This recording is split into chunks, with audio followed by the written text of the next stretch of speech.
Hello, warriors. Welcome to the U movement. New camera stand to help facilitate me as I go on my little journeys. So this is a better angle. You're not looking up my nose and not looking at the holes in the back of my mouth from all those lovely teeth extractions. It's a bit chilly, but that's okay. I am a warrior. I can handle a little bit of cold. Cold is good for us. We need to experience both extremes in life. Now, my comfort zone is hot, but I've got myself nicely warmed in my Sherpa pants and things. So when you put on enough clothing, you can get outside even in the elements. I wanted to talk today in response to a question that one of the warriors, you guys, left me this morning in regards to soul retrieval. I have talked about it a little bit there on different videos, but I myself went to do a little bit of a search for it. And it would be a little bit time consuming for most people to find. So I figured, why not just do a video specifically focused on soul retrieval. What is soul retrieval? Okay, so on this lovely awakening path that we are on, we are basically retrieving soul through the process. Ego death gets tied into this. Okay, so I'm going to just do a little bit of a background here and talk about how ego comes to be and what happens to our soul when we have experienced trauma. Now, I've mentioned this on a couple videos before. If it's a repeat, that's all right. Twice the information means twice the retention. Picture your soul like a beautiful crystal ball that is pristine upon entry. Well, even that said, maybe that's a little bit inaccurate because we've been reincarnating many times over. So when I say on entry, I mean the first time your soul was here. Over your lives, many lives, and over particularly this life, your pristine crystal accumulates information, and that information may cause discolorations in the beautiful pristine crystal ball. It may cause cracks. It may cause fractures. So fractures is what we're focusing on here. Another term for this is known as soul murder. And there are certain abuses that one experiences. Now, I've done a million videos on trauma. There is a trauma playlist. But to review quickly trauma, we have generational trauma. We have the big T traumas, the little T traumas. We have birth trauma. We have cultural trauma. You know, if you're Jewish, you're carrying a cultural trauma with you, or if you're black, and you know that's a trauma that's been passed on that an entire community of people carries with them. Each individual will have their own DNA of traumas, so to speak. And the big T traumas are the traumas that cause soul fracturing and soul murder. Ultimately, it bit by bit. So take that crystal ball, and we're gonna throw it on the floor, and a chunk of it is gonna fly off into the astral plane. It's going to be like, this is too much. So big T traumas, the numero uno is sexual abuse, because this is a type of abuse that defiles the innocence of a child. So I'm specifically speaking, sexual assaults can happen at any age, but ancestral molestation and sexual abuses at a very young age cause not a crack. Like a bullying might cause a crack, but a sexual trauma causes a fracturing. It's too much for our young bodies, our young consciousness, our young mind to be able to process through. So what happens is soul says, okay, I'm scooping up this inner child and I'm placing her out in and this is known in psychological camps as disassociation.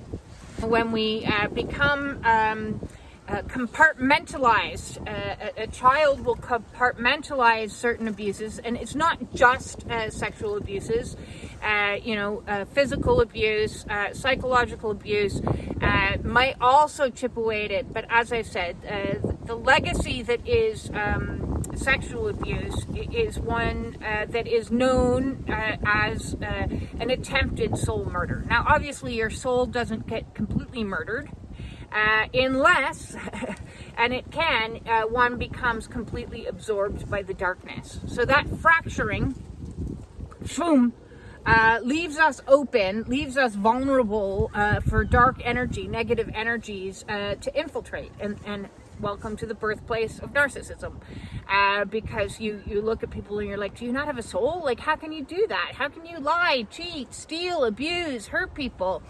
And as the saying goes, hurt people, and how that comes about is there's been a massive soul fracturing that has occurred and it may not be, just in this life. It could, as I said, it could have happened earlier in life. So, I don't subscribe to the belief that all children are born beautiful and wonderful. Some are born kind of bad because they are bringing forth the energies of previous lifetimes.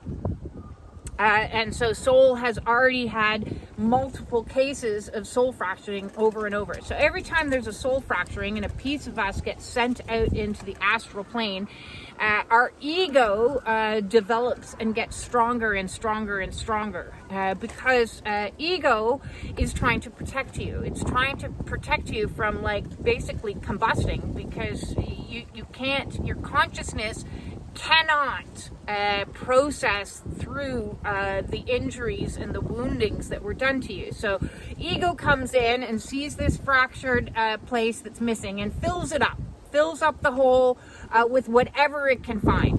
It might fill it up with distraction and, I'm not paying attention to anything and I'm going to daydream at the window and I'm going to get later diagnosed as ADD or ADHD.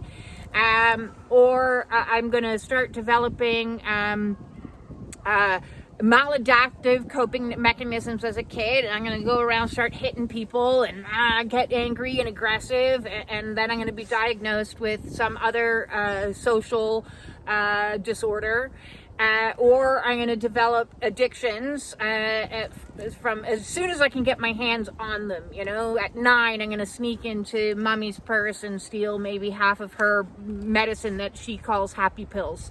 Or daddy's always drinking, and I'm gonna feel that, oh, this feels better. This fills this hole. This feels this fracturing that I'm incurring quite nicely. And so the more fracturing that we have, the more holes we have to fill. And so therefore, in my opinion, the majority, and I am not a medical doctor, I'm not a psychiatrist, I'm just a person that has experienced many examples of soul fracturing that I've attempted to fill, and through my own awakening process had to chip out the polyfill and go on the hunt down all those little aspects, like a treasure hunt, the lost aspects of self. So trauma releases is part of the process in this hunt for all our little wounded aspects of selves that went sent out into the void. So through the process of spiritual awakening, the ego gets weaker and weaker. And when it gets weaker, all its coping, maladaptive coping, all the polyfill begins to disintegrate, leaving a very obvious wound. And we're like, okay, hey, wait a second. I thought I was fine. I was doing fine. I was coping. Why can I not coping anymore? Why is this alcohol not working for me anymore? Why is this thing not working for me anymore?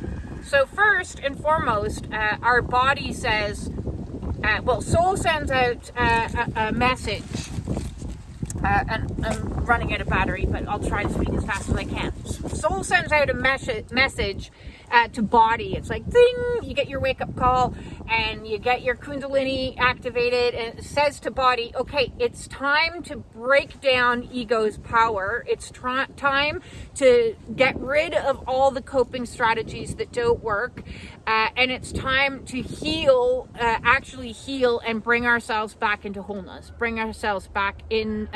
All those fractured aspects we need to go find them. Where are they hiding? And then we need to pull them back into us. And this is a process. It's not something that you're going to just magically do overnight. Through the process of our triggering is when the emotions that were covered up by the polyfill start to come out. So we need to purge and create a nice, when you're gluing something back together, you have to sand it down a little bit, get rid of the rough edges so that you get a nice seam to put them together again. So we have to clear out all the gunk that's in the holes. And we clear out the gunk that's in the holes by allowing ourselves to emote, allowing ourselves to be in the observer and watching and paying attention to the things that are triggering us, watching and paying attention to our body. Somatic release is so important. So, one, we get into the body as much as we possibly can. We pay attention to every ache, pain, and disturbance in our physical body. As we're doing that, so we're sneezing, we're vomiting, we're having, stomach issues, we're releasing all the stuff. So if you're purging one way or another, that's a good thing. Welcome the releases. Welcome the releases on the physical. Welcome the releases on the emotional. That is clearing out the space. And in this process, ego's not going to like it. Ego's going to get very cranky about it and activate a mind that's like, there's something wrong with me. There's something happening. I shouldn't be like this. I should go to the doctor. I think I'm bipolar. I'm up and down and all around. I'm having this physical problem. Now I'm having this physical problem. Now I'm dealing with this. All of this is happening for you as directed by soul, for your highest and greatest good. And so when we sit in the wounds, in the energy that is arising, and I'm going to add to this a guided meditation when I get home and do an audio clip for that. A meditation you can use to help connect in to those energies, because in meditation we want to pay attention to our body. Where am I feeling discomfort, disease, anything? Is it my heart? Is it my sacral? Am I having tummy issues? What do we do when we're feeling, when we've got a disruption in our energetic? We put our hands on it. So put your hands on wherever is experiencing some discomfort for you, and sit in that space for a little bit and talk to it, because whatever's happening on the physical is releasing something on the emotional, which is connected to, energetically signature to, that piece of you that is missing. And so memories might start to come up, or feelings or sensations might start to come up. You may not be able to pinpoint, what age was I when this happened? Maybe you will. Maybe using an outside source like a picture. And today I asked people to post pictures of their inner child. Using a picture of yourself to identify a time period in your life where you didn't feel protected, didn't feel safe, didn't feel something, like what happened at this time period? Look at my picture. Why do I look so sad? So you might choose to meditate with that picture if you want, or just with the image in your mind's eye of that child. So for me, I have my one picture of my inner comedian, that little girl that, had so much laughter still inside of her before she went through such horrific experiences. And then that laughter aspect of me could only come out when I was drinking. It was the only time that I could release that or bring in that wounded child. So we're going on a journey is what is happening. We are going on the landscape of our own soul's journey in the 5D to find and recover all of those wounds. And they can happen at any age, stage. It can be in utero. It can be after you were born, like a birthing trauma. It can be, so you may have experiences and feel experiences before you even had vocalization. So you may not even have words at that stage. Or it could be a little bit older, and you could be coming face to face with earlier versions of yourself as a child, as a teenager, as a woman. And when you do, you're going to meet them. You're going to meet them in your mind's eye. The 5D is where I kind of play it out, and you're going to collect them. And it's going to take time to coax them because, you know, these children inside of us are deeply wounded. They were denied. They've been abandoned. They've been ignored, not only by their parents, but by you. Because we ourselves say, shush, I don't want to hear you. I don't want to deal with you. I'm drinking. I'm this. I'm that. You know, like I can't deal with this right now. I got to go to work and I got to shut this shit down. So every time we do that, we ourselves are abandoning our inner children, our lost children, our wounded children. And so in the visualization that I will do with you, it's about approaching them gently and you know, not just grabbing them, taking them. That would scare the crap out of a kid, you know, sitting down and having a conversation like, how are you? You look sad. Can we talk? Maybe we can play a little bit. And then eventually you want to coax them so that they're coming with you. You are retrieving them and say, would you like to come with me? So if you're going into your old bedroom and you're seeing them sitting there playing, you know, you take some time to be, it's okay. Would you like to leave with me? I can take you somewhere a little bit safer. And eventually they're going to be like, yes, please, get me the fuck out of here. I can remember many times that I was doing it. It didn't take some of my inner children very long. They were like, we're leaving? Yes, please. Where are we going? And so I bring all of my children, my wounded aspects of self, my wounded women, my assaulted women, all of my damaged bits, to a safe house in where none of you can find it because it's in the 5D. My safe house is this beautiful 3-story house that seems to house hundreds of us. I don't quite know how to do it. I guess it's a little bit like Harry Potter and it's magic. And it is surrounded by a magnificent forest. So it's like, you know, the eternal forest where there are elementals, there's fairies, there's dragons protecting us, there's a beautiful pond, and nobody's allowed there. Nobody's allowed there but me and my inner children that I collect, as well as the inner children I collect from others. Because battery died. Phones don't like cold weather. Managed to make it home, have a little bit of lunch, and charge my phone up so that I could finish this video for you. I was talking about how I've collected others' souls, other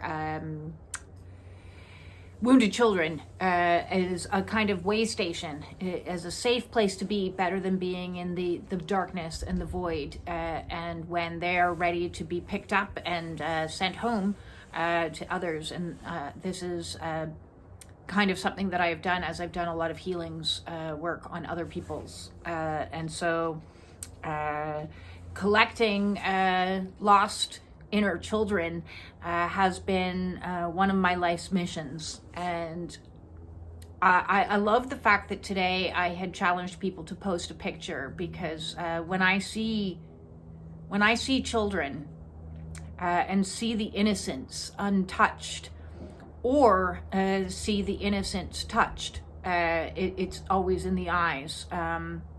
I've been gifted, I suppose, with the gift of sight, so to speak. And I see souls, like I see the essence. Unfortunately, that's got me into a little bit of trouble through my life, because when you see the best in somebody, the essence of somebody, you don't always see the ego. I wasn't blessed with the sight of ego. And that has caused a lot of problems throughout my life. Now I see both and understand that what I see in people isn't always what people are, because I see the untainted, the wholeness of soul's essence, whereas ego is all that poly-filled version.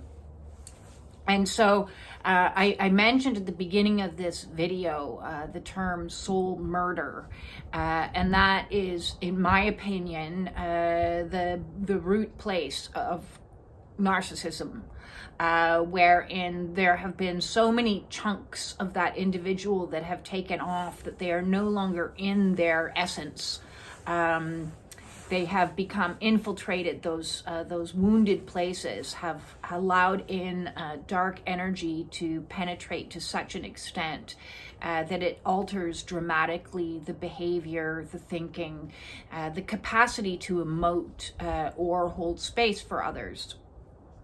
And so somebody that has experienced a lot of trauma, such as my mother, is not simply not able to be empathetic, have compassion, or love. Unfortunately, she was devoid of the energy of a normal maternal love. And it's sad. It's very, very sad. She robbed herself of many opportunities that she could have had to truly, genuinely know me and to be cared for by me. Instead, I had to be in a stance of protection because the inner soul was long gone. And it is very sad when people who are waking up now look around and they see narcissistic individuals, and they ask themselves ultimately the question of, why are you like this? Why do you have to behave like that? It doesn't have to be like this, stop. But unfortunately for them, unless they do their own soul's healing and their own soul's work, their own inner child work, their own shadow work, their own soul retrieval to bring themselves back into wholeness, they are disassociated, disconnected from soul, and thus soul no longer influences their thinking and or their decision making. It is completely and utterly taken over by ego. And ego can run amok, and when it's got absolute control, pure power is never a good thing, even though our ego would like to think that it is. It segregates you from your light, from the divine. And this awakening path is all about coming back into wholeness and coming back to the light and ridding yourself of all the darkness and all the control over ego. And it does feel like a complete collapse of your identity when you go through ego death and go through soul retrieval. It feels sometimes, like I've been transported to a different person. Like there's a walk-in energy. I'm no longer that person that I was at all. And every time I go through another round of Dark Night of the Soul or ego death or soul retrieval or shadow work or inner child work, and they're all like kind of intertwined, I come out a little bit lighter, a little bit more in my authenticity, a little bit more in truth, a little bit more in soul. So it is, as opposed to how a lot of, narcissistic experts say, which I deviate so dramatically from the DSM and from psychological limited viewpoints, in my opinion.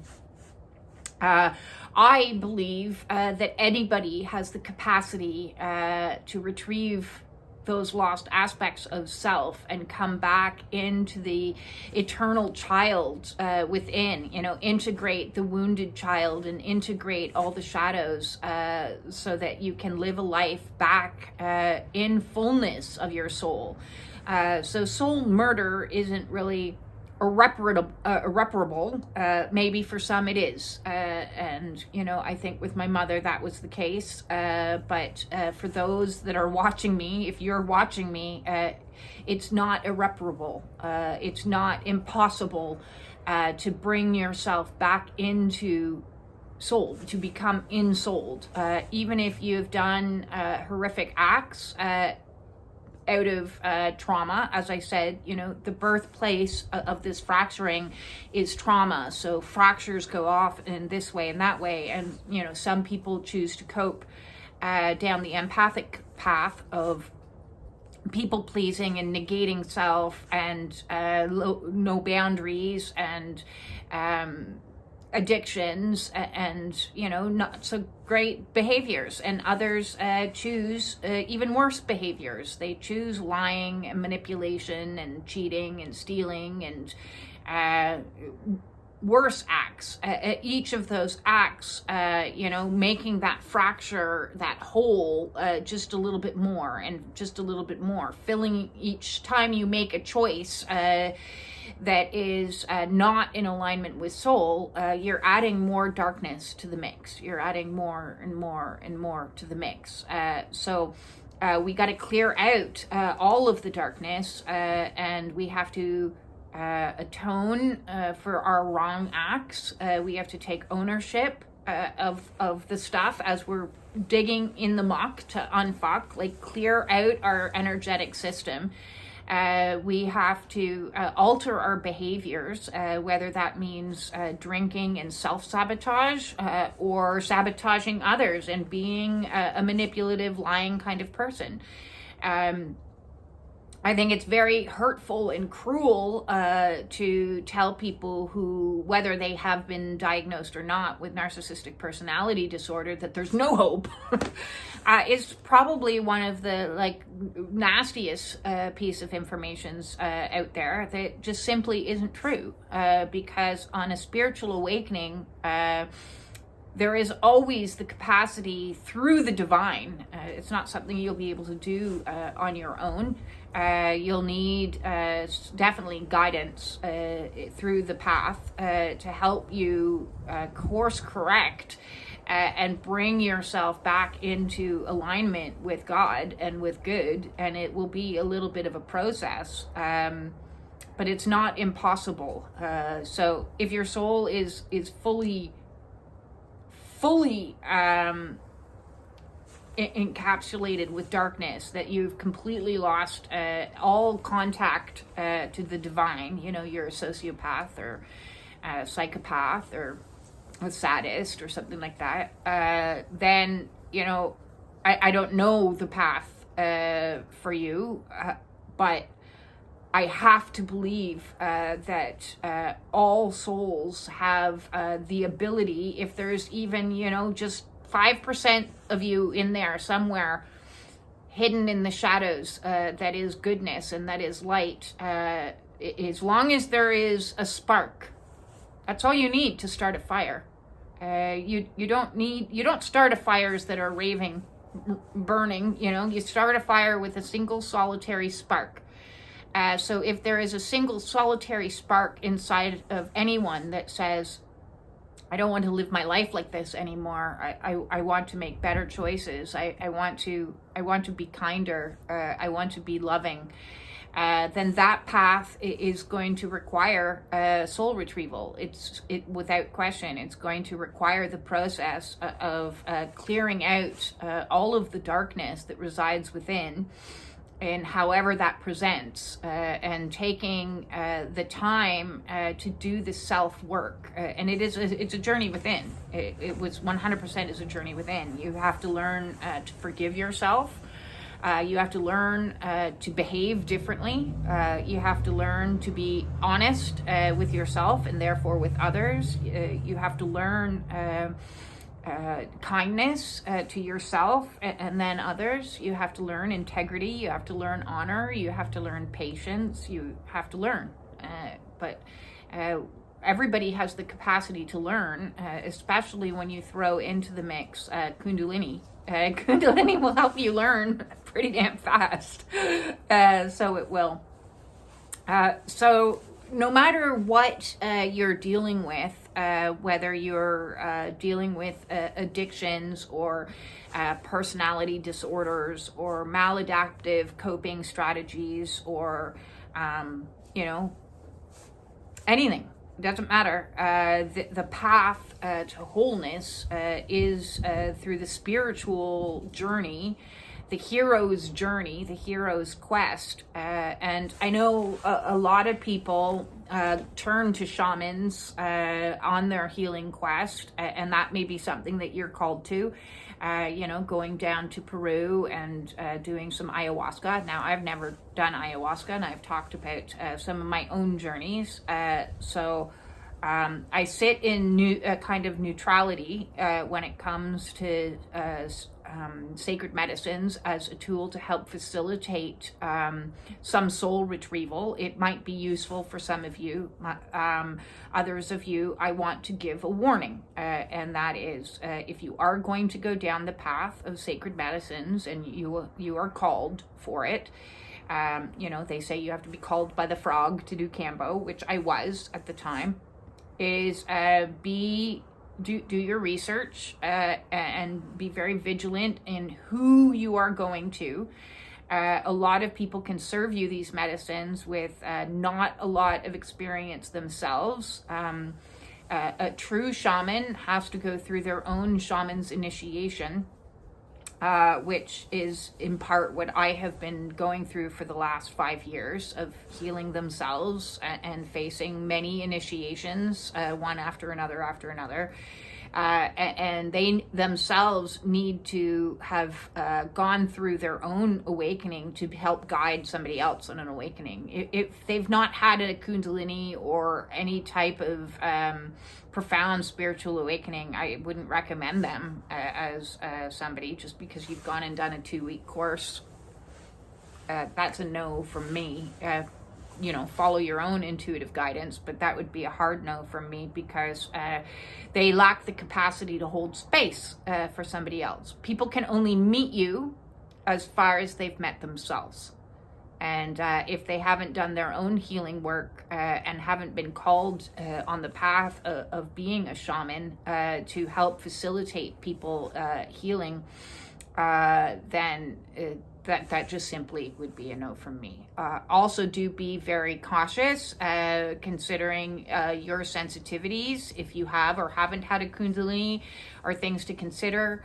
How sensitive are you, and make sure that you inform them of that, because what is good dose for one person may not be a good dose for you. So on the retreats that I've been to, there were other people there that were even a smaller size than me that were doing like 5 points of Cambo, and I was doing like 2, and I was having like even more extreme reactions than they were. So be aware, and you need to be in your own power to be able to say, this is how much I want to go easy. I don't want to be pushed too hard. And no. There was one retreat that I went to where I did not want any more medicines, and I said no to the final day of treatment. And, I got a lot of pushback, and I was really unimpressed by that because, I'm learning to stand in my own personal power. And when I say no, I mean no. So don't tell me that I have to do something. Ever. I don't do well with being told what to do anyways. That's a lovely autistic trait there.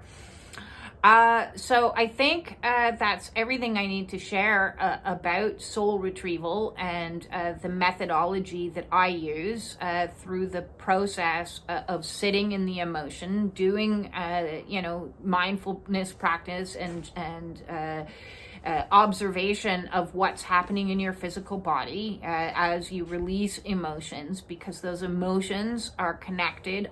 If they've been lodged in us for a period of time, they are energetically tied and tethered to those wounded aspects of self. So when we experience the emotions, it's like pulling that wounded self back in, and we'll put you back in, and I'm gonna then you go through a reintegration time period, because each of the wounded aspects of selves that have been shards sent off into the void all have gifts within them. Even the shadowy things that we think, that's an undesirable characteristic, I want to shove that one away, like maybe your inner bitch.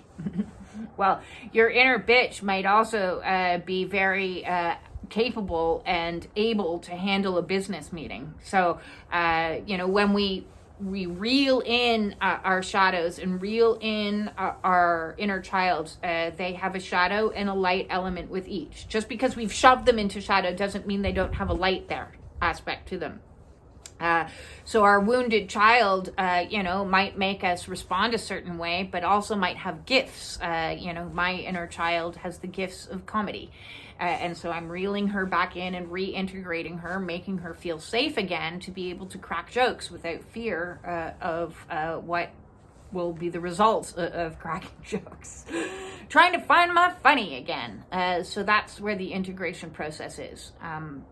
I think I've decided that I'm going to do the meditation separate to this video, so that people don't need to listen to all this preamble beforehand. So that will be my next video project, to do a guided meditation for soul retrieval and inner child work. And with that all said, I am sending you all my absolute love as you traverse your own landscape of your own journey. I always like to look at it like I was Frodo and I was climbing the mountains, and I'm in the caves, and I'm in the muck lands now. So where are you on your spiritual journey? Honor that. Honor the warrior that's doing the work and traversing this path as you go on a treasure hunt to collect all your lost children and all your lost adults, all your lost aspects of self, to bring them all home again. If you want to book a one-on-one with me to help discuss the process of soul retrieval and to kind of help you reintegrate some of these lost aspects of selves and tools that you can use in the integration process. So I'll just add that is in the integration process, you need to start practicing and doing things differently. You can go in the past and say, I got in so much trouble that day, and that's the day that I started lying. Because when I told the truth, I got the belt, or, I got beaten, or I got ridiculed. So that's the day that I started fibbing, and that's the day I started. So we can understand it. Look, soul retrieval, I'm seeing this part of myself, but now I need to change the behavior. So in the integration phase, which can take 6 months to a year, we need to start doing differently as we integrate that and tell the child it's safe. It's safe to tell the truth. It is safe. And that's what it is. It's letting these children know that they're safe. It's safe to be a comedian again. It's safe to be artistic again. It's safe to be their sparkling self again. No one is going to hurt them anymore in this present moment, in the now. They are safe. And that is the integration process that takes a lot of time. So, I'm watching stand-up comedy shows and trying to reintegrate my inner comedian and let her know that it's safe. Safe to find fun again, safe to be funny again, safe to be silly. I want to be silly because, I had enough serious for the first 50 years of my life, and now it's time for a little silliness to come out and play. So whatever you are facing and you're trying to reintegrate, first trying to find and then reintegrate, and you need some help, let me know. Book with me, you can book 1 hour, 2 hour, 3 hour sessions. All of my services are by donation. Send an email to justbebeing@gmail.com. That is in the description of all of my videos. Hop into our Spiritual Warriors support groups on Wednesdays at 5:55 or Sunday at 11:11. And you can discuss with other warriors some of the challenges they may be facing in the process of soul retrieval. And peace in. Peace in. Peace in.